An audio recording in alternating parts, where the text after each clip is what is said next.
when the Bills have struggled in these games, usually they're giving up yards on the ground early in the game. If I'm Seattle, with the issues they have on their offensive line, I'm looking to get this guy going early.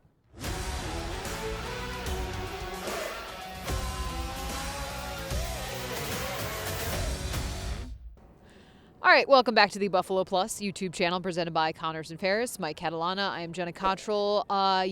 We're not in Western New York. Please be sure to like, comment, subscribe, and share. You might see the Space Needle behind us. We've made it out here to beautiful Seattle. Now, this is your first time here. Yeah. I've been here a few times. It's been a while since 2016. What's your first impressions? First impressions that it is rainy and there's kind of like a gray cloud that encapsulates the city, but it is cool. We've had some really good food. We've walked around. We went to Pike Market earlier today. Got to see them throwing the fish. It's kind of cool. You met a celebrity. Sebastian Maniscalco. Loved the guy. Very famous comedian. And so we see him, and I'm like, I don't want to go up and say anything. He was almost like a normal guy there buying fish is what he was doing. And I was saying to Jenna, I don't really want to bother him. 30 seconds later, he's walking right in front of us. Yeah. So I said hi. I said I was from Rochester. He was cool. Yeah. And he says, I'm coming back to Rochester, which he is, coming back to Buffalo and Rochester. So that was cool to see him here. He's performing here tonight. Yeah. A celebrity meeting another celebrity. Did he know who you were? Yeah, right away. He's like, Buffalo Plus, I watch all the time. Like, there's the Hall of Famer. And that was a pretty cool moment. But Seattle was a lot of fun. We know for this Bills team, though, like you said, I mean, it's been since 2016 that they've been out here, and we know Sean McDermott, Brandon Beane, Josh Allen, a host, essentially all the Bills. Yeah. It was Reed Ferguson probably would be the only Bill that has been here before with Buffalo. Yeah, look, it's a tough place to play. Yeah. Like, it is an intimidating stadium. It's loud, just the way it's set up. And they have good fans here. I mean, they have loyal fans in Seattle. There's Bills fans here, but these people don't sell their tickets that much. So I think there'll be a nice representation of the Bills. But Seattle's a pretty good team at 4-3, and there's guys to watch in this one. All right, so the guys to watch, let's start with Balen Spectre. Yeah. We know Terrell Bernard will not be playing in this game. We know what Bernard means to this Bills defense. Tough to see him not be out in the lineup. But Balen Spectre, once again, will be filling in, and it's a big role for him to take on. No question about it. And look, Balen Spectre's a good football player, but coverage in the pass game is tough. And Terrell Bernard does everything so well. So well. It's sort of like when Taron Johnson comes out, and then you ask Cam Lewis to play in that spot. Good football player. You're not Taron Johnson. Yeah. You don't do all the things he does. Balen Spectre is good, but I think in this game, they're going to need some help from other players in those spots. It's Matt Bove and Andrea. Look at that. 7 Eyewitness News. Sorry. Coming right up here into Cary Park, right while we're recording. You're going to need some guys. And I was thinking of Taylor Rapp, maybe more in coverage.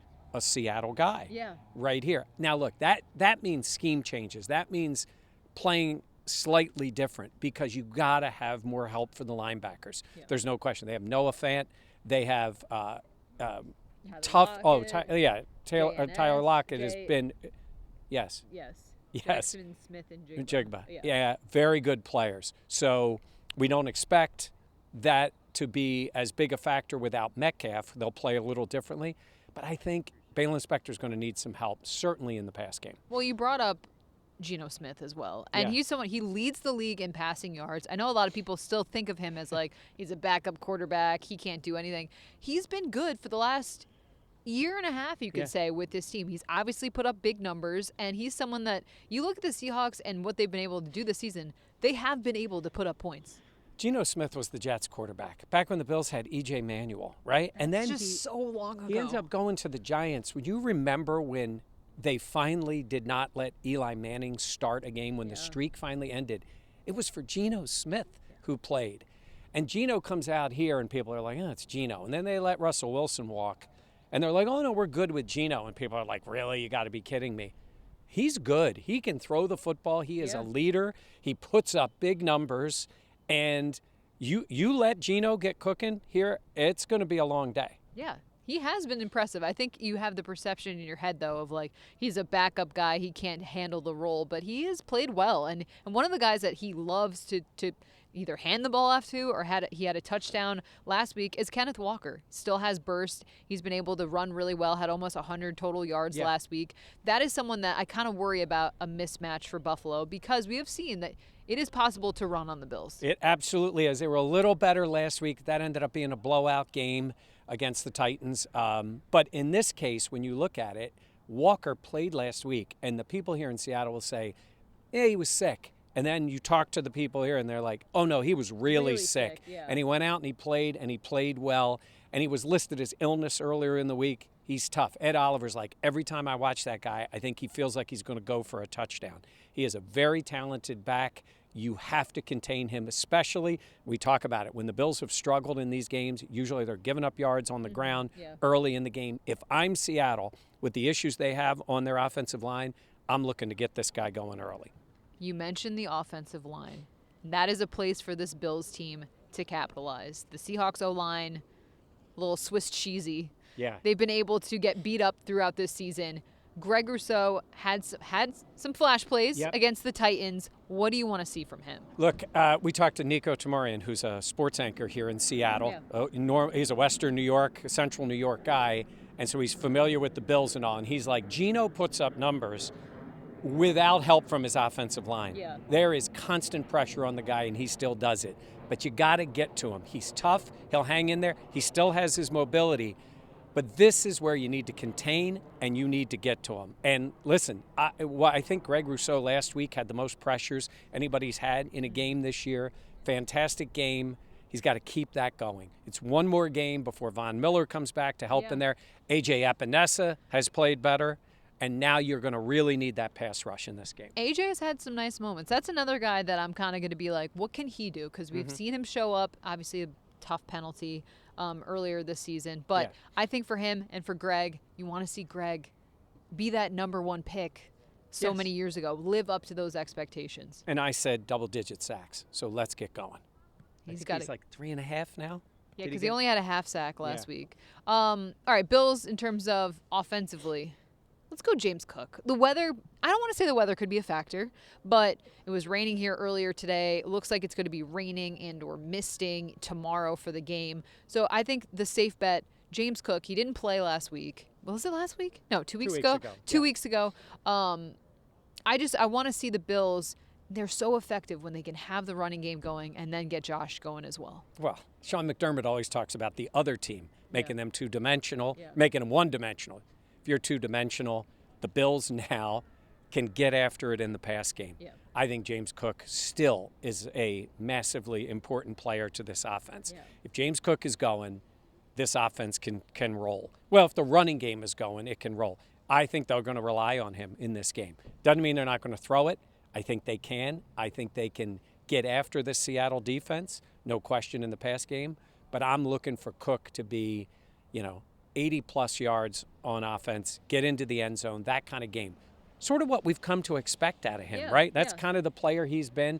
I think can be sort of taken for granted that he is really good. And when he's out there, I think he's had a good game. Every time he's played, he's had a good game. He just missed the one game. But I'm looking forward to him having a big game on Sunday. And let's talk Amari Cooper. Now he'll have, almost 2 weeks in Buffalo? Yeah.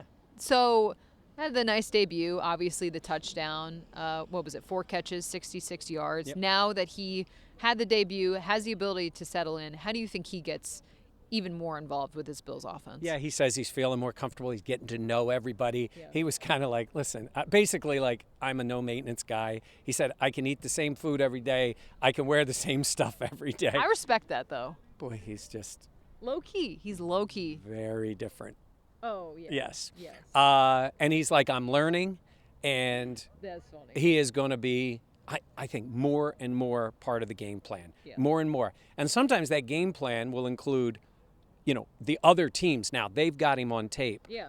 Coverage is going his way. There is no question. Gravity guy, like we talk about. So even if the numbers aren't as good, when we say everybody eats, they ate from a big old buffet last week. It wasn't nibbles. Yeah. It was big chunks because we know, obviously, Keon got over 100. He's going to open it up for everybody. I said this to you before.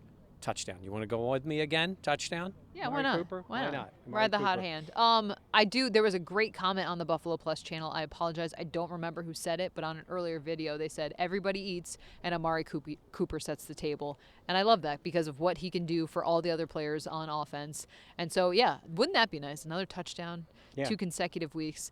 That'd be something to watch. All right, we'll have plenty more post-game coverage on the Buffalo Plus YouTube channel. For Mike Catalana, I am Jenna Cottrell. Please be sure, again, like, comment, subscribe, share. We're in beautiful Seattle, folks. Yeah. This and is when really we cool. got here yesterday, the sun was out. Yes, yeah. And it doesn't rain all the time. We started to record this, and then we're like, we're in Seattle. Let's go have coffee. Yes. And we came out. It's nice. Yeah. Hey, come on. We're from Western New York. It's not like it's beaming sunshine all the time. I agree. So we feel at home a little bit here. It's cool to be in another city, and I've never been this far out, so it's pretty cool to see. But all right, we'll have plenty more post-game coverage. Be sure to check it out. For Mike, I'm Jenna. We'll catch you next time on the Buffalo Plus channel.